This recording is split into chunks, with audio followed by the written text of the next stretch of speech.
নমস্কার, আমি কৌশিক স্যার। আমি আবারও চলে এসেছি একটা নতুন ভিডিও নিয়ে।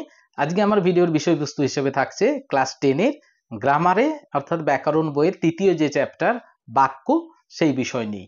আমরা কম বেশি প্রত্যেকেই এই বাক্য জিনিসটার সঙ্গে পরিচিত। ছোটবেলা থেকে পড়ে এসেছি এবং ইংরেজিতেও সেন্টেন্স নিয়ে অনেক কিছু পড়াশোনা করেছি। কিন্তু আমাদের সেই যে পুরনো ধারণাগুলো এখনো যে অনেকটা নতুন করে জানার এখনো জায়গা রয়েছে, সেটাই তোমাদের কাছে জানানোর বিষয়। যে কারণে পর্ষদও তোমাদের ক্লাস 10 এ পুনরায় এই বিষয়টিকে আবার রেখেছে। চলো একদম আমি বিষয়টাকে উদাহরণের সাথে প্রত্যেকটা সংজ্ঞা দিয়ে পুরো বুঝে নেব। আমরা ছোটবেলা থেকেই কি জানি না বাক্য কাকে বলে, না যখন কয়েকটা শব্দ পাশাপাশি বসে একটা মনের ভাব প্রকাশ করে তাকে বাক্য বলে। এটা ছোটবেলায় বললেও আমরা কিন্তু এই বয়সে এসে বা ক্লাস 10 এর যারা ছাত্রছাত্রী তারা কিন্তু এই সংজ্ঞাটা লিখবো না। আমরা কি সংজ্ঞা লিখবো না লিখবো কয়েকটি পদ পাশাপাশি বসে যদি যোগ্যতা, আকাঙ্ক্ষা এবং আসক্তি এই তিনটি শর্তই পূরণ করে তবেই তাকে বলবো বাক্য। তার মানে বাক্য কি না পদ সমষ্টি যদি যোগ্যতা, আকাঙ্ক্ষা, আসক্তি এই তিনটা শর্তই পূরণ করে। কিন্তু তার আগে আমাদের অনেকেরই অজানা রয়েছে কি এই যোগ্যতা, কি এই আসক্তি বা আকাঙ্ক্ষা জিনিসটাই কি, এগুলো আগে আমাদের জানতে হবে। তার মানে পদ সমষ্টি বসে গেলেই সেটা বাক্য নয় যদি না তার মধ্যে এই তিনটে শর্ত ফুলফিল বা পূরণ করা হয়ে থাকে। তার মানে বাক্য নির্মাণের আমাদের শর্ত হচ্ছে তিনটা। একটা হচ্ছে যোগ্যতা, দুই আকাঙ্ক্ষা এবং তিন হচ্ছে আসক্তি। চলো যোগ্যতা জিনিসটা কি জেনে নিই। আমি তোমাকে একটা হয়তো বাক্য বললাম, কি বললাম না সূর্য পূর্ব দিকে ওঠে। তুমি বললে হ্যাঁ ঠিক আছে বাক্যটা। কিন্তু আমি একটা শব্দ যদি একটু ঘুরিয়ে দিই, বললাম হয়তো সূর্য পশ্চিম দিকে ওঠে। তিনটা পদ পাশাপাশি বসেছে, একটা অর্থও হয়তো প্রকাশ করছে, কিন্তু সেই অর্থটা আমাদের যে বাস্তব অভিজ্ঞতা সেটার দ্বারা সমর্থিত হচ্ছে না। আমি বাস্তবে যেটা জেনে এসেছি সেটার সঙ্গে মিলছে না। তার মানে এই যে সূর্য পশ্চিম দিকে ওঠে এটাকে আমি বাক্য বলবো না, কারণ এটা বাস্তব অভিজ্ঞতার দ্বারা সমর্থিত হয়নি। তার মানে পদগুলো পাশাপাশি বসে গেলেই তাকে বাক্য আমরা বলবো না যদি না সেটার কোনো বাস্তব সত্যতা থাকে।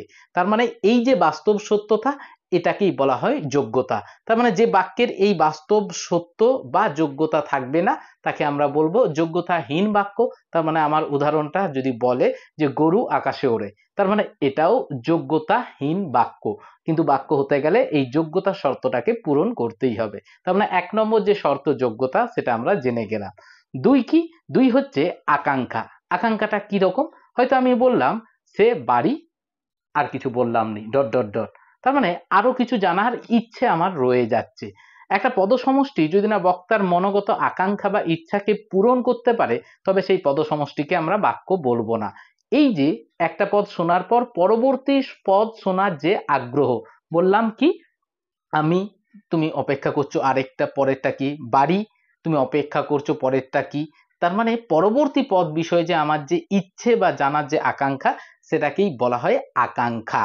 তার মানে আকাঙ্ক্ষাটা পূরণ করতে হয়। আমি হয়তো লিখলাম আমি বাড়ি ফিরে পড়তে বসলাম, তার মানে যে শ্রোতা তার জানার ইচ্ছেটা পূরণ হলো, তার মানে সেই বাক্যটার আকাঙ্ক্ষা শর্তটা পূরণ করা হয়েছে, তার মানে ওটা বাক্য।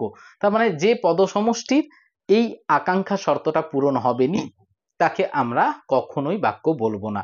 এবং তৃতীয় কি, তৃতীয় হচ্ছে আসক্তি। কি এই আসক্তি, আসক্তি হচ্ছে পদক্রম। আসক্তি শব্দটা আমরা পদক্রম বা নৈকট্য এই অর্থে মনে রাখবো। হয়তো আমি বললাম ফিরে বাড়ি পড়তে বসলো সে, কেমন কেমন একটু লাগছে। আমি যদি এটাকে একটু ঘুরিয়ে বলি যে সে বাড়ি ফিরে পড়তে বসলো, তার মানে এটা আগের বাক্যটার তুলনায় অনেকটা শুনতে ভালো লাগলো।